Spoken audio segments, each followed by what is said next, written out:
টানা বৃষ্টিতে রাজধানী ঢাকার অনেক এলাকায় জলাবদ্ধতা তৈরি হয়েছে।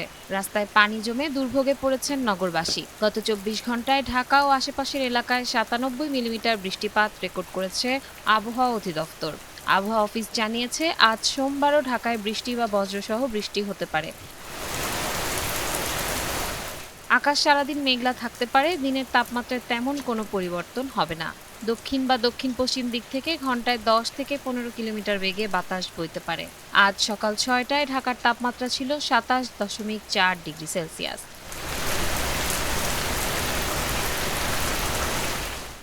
বাতাসে আর্দ্রতার পরিমাণ ৯৭%। আবহাওয়া অফিস বলছে, বৃষ্টি চলতে থাকায় রাজধানীর বিভিন্ন এলাকায় জলাবদ্ধতা আরও বাড়তে পারে।